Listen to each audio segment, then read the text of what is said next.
Halo guys, ketemu lagi dengan Pak Wisnu. Kali ini kita akan bahas soal bocoran soal CPNS P3K tes wawasan kebangsaan TWK.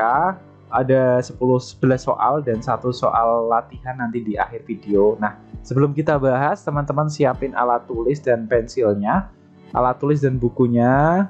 Kemudian untuk nyatet-nyatet nanti kita ngerjain bareng-bareng. Kemudian nanti kita lihat jawabannya seperti apa, oke? Yuk kita langsung bahas soalnya, teman-teman siapin dulu alat tulis dan bukunya. Yuk, cus!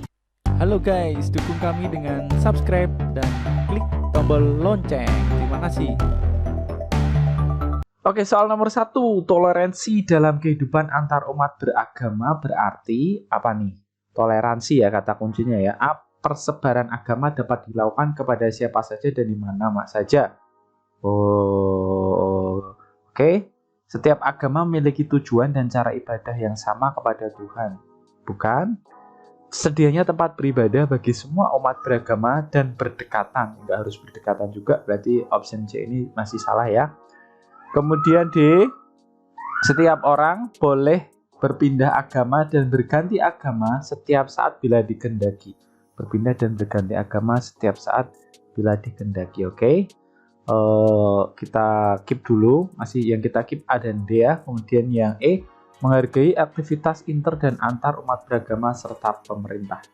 Oke, dari semua opsi itu paling memungkinkan adalah pilihan E ya, paling bagus dari semuanya itu. Kalau yang persebaran agama dapat dilakukan kepada siapa saja, ini kan iya bisa juga, tapi di mana saja juga pertanyaan ya ini ya. Maksud kita menyebarin agama di masjid, misalkan kayak gitu kan, agama yang lain misalkan ya nggak pas juga. Kemudian setiap agama memiliki tujuan dan cara ibadah yang sama kepada Tuhan, belum tentu ya ini ya. Kemudian tersedianya tempat beribadah bagi semua agama dan berdekatan, ini nggak harus juga nih. Kemudian setiap agama boleh berpindah agama dan berganti agama setiap saat. Ini juga agak lucu, sehingga jawaban yang paling pas adalah E menurut Pak Wisnu. Yuk kita lihat jawabannya. Oke, E ya teman-teman.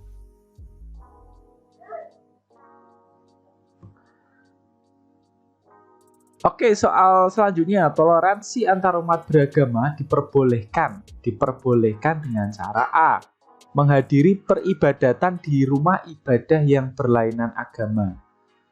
Aneh, ini aneh ya. Kita silang dulu. Aktif dalam kegiatan ritual umat beragama lain, malah lebih aneh lagi, menghadiri kegiatan seremonial penganut agama lain. Ini juga lucu. Turut berdoa bersama-sama dalam satu rumah ibadah, ini juga lucu. Kemudian mengatur tata cara beribadah secara bersama. Maksudnya itu bukan tata cara beribadahnya, tapi mungkin waktu kegiatan ikut bareng-bareng bantu, misalkan ikut jadi pengamannya, menjaga gitu yang banyak dilakukan. Pak Isnu lebih cenderung E ya. Oke, kita lihat kunci jawabannya. Oke, E ya, mengatur tata cara beribadah secara bersama. Oke, lanjut soal selanjutnya. Cinta terhadap tanah air dan bangsa dapat dibuktikan dengan cara A, mengekspor semua hasil bumi Indonesia dan mengimpor barang luar negeri. Ini aneh ini. Iya boleh, tapi mengimpornya ini loh, mengekspor semua kemudian mengimpor gitu kan. Tidak melakukan hubungan dengan negara lain dan melakukan proteksi. Ini juga enggak. Oke. Menggunakan produksi dalam negeri meskipun mampu membelinya. Maksudnya gimana nih? Menggunakan produksi dalam negeri meskipun mampu membelinya. Oke, tanda tanya dulu deh. D, tidak menggunakan produksi luar negeri meskipun mampu membelinya. Oke, boleh. Kemudian E, mengurangi impor barang dari luar negeri agar devisa tetap stabil.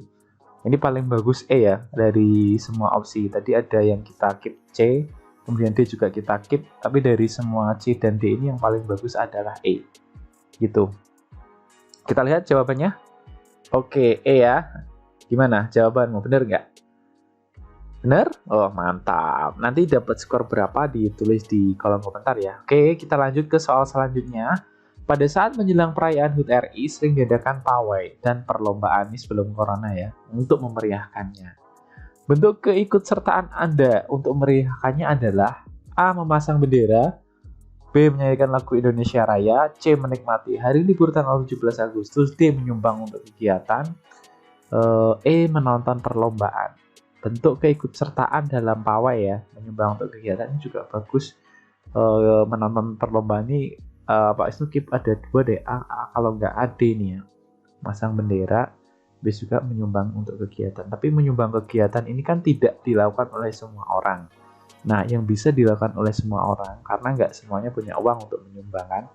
Nah, yang bisa dilakukan untuk semua orang ini kelihatannya yang A, yaitu memasang bendera. Yang paling simple bisa ikut kesertaan dalam kegiatan HUT itu ya memasang bendera kalau Pak Wisnu ya.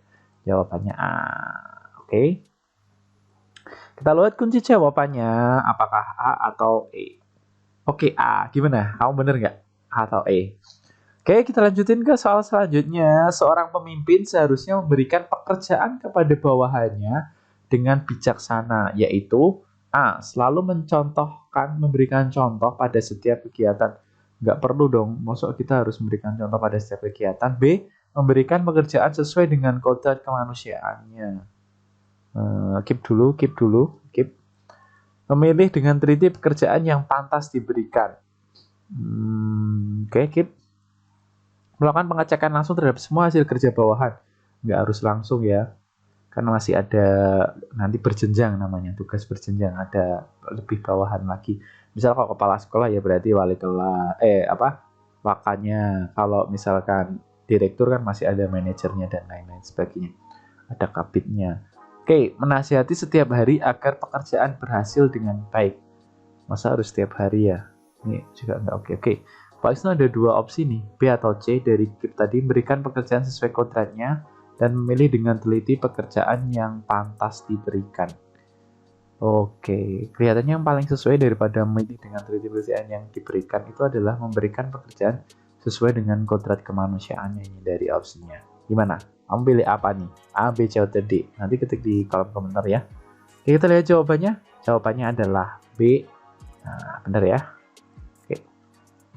Oke, kita lanjut soal selanjutnya. Masih kuat ya, ngerjain soalnya ya. Yuk, persiapan prinsip dasar demokrasi telah tercermin dalam kehidupan masyarakat desa, terutama pada saat mengatasi pekerjaan yang membutuhkan tenaga secara bersama-sama, yaitu dengan cara seperti ini, kecuali yaitu partisipasi. Kalau ada gotong royong itu ngapain? Partisipasi, oke masuk ya. Partisipasi masuk. Kemudian berdoa. Saat yang lain pada kerja, kamu cuma berdoa. Enggak ya, sumbangan oke, gotong royong oke, kerja bakti oke. Berarti jawabannya B ya, karena kecuali. Jawabannya B. Nah, benar.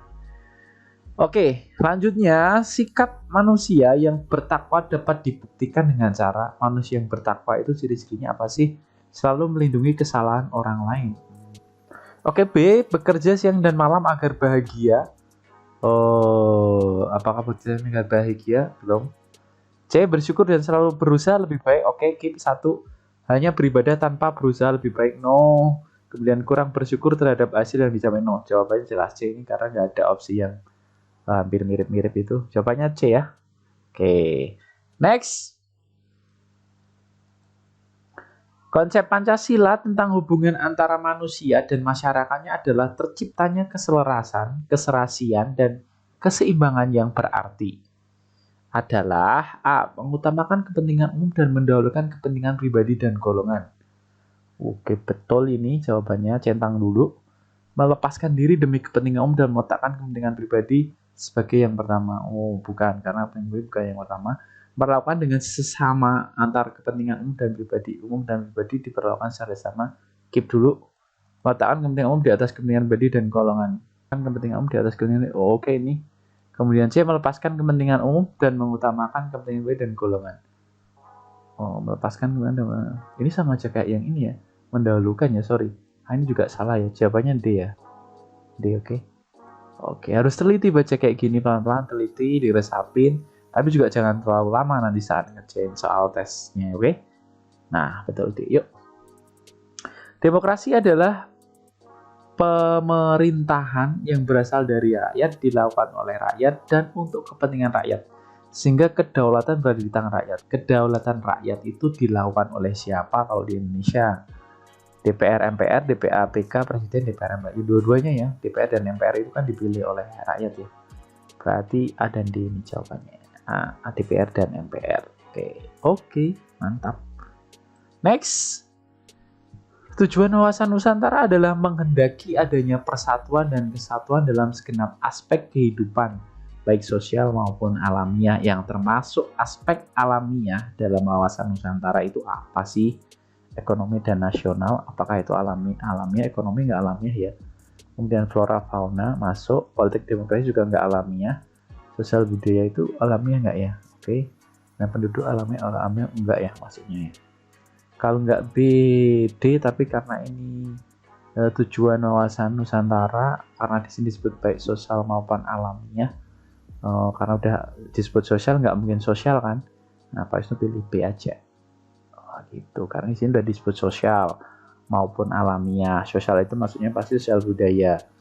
Masuk nanti alamiah sosial budaya lagi. Berarti ini jawabannya B, flora dan fauna gitu. Oke, mantap. Oke, kita pada akhirnya sampai ke soal latihan. Ini nanti teman-teman jawab, ketik jawaban teman-teman di kolom komentar. Soalnya itu sangat simpel.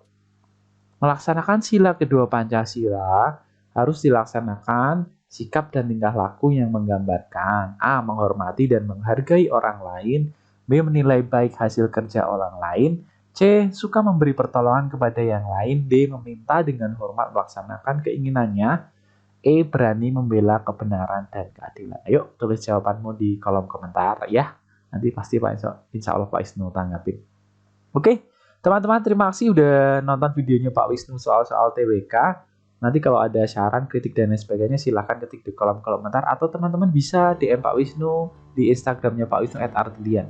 Di Instagramnya Pak Wisnu juga bahas soal-soal yang simpel-simpel di situ. Jadi teman-teman bisa follow di situ. Sekali lagi terima kasih sudah nonton videonya Pak Wisnu. Semoga bermanfaat. Semoga kerja keras teman-teman belajar mempersiapkan CPNS bisa dapat hasil yang maksimal, diterima sebagai CPNS. Terima kasih sekali lagi. Sampai ketemu di video pembahasan soal selanjutnya. Bye. Wassalam.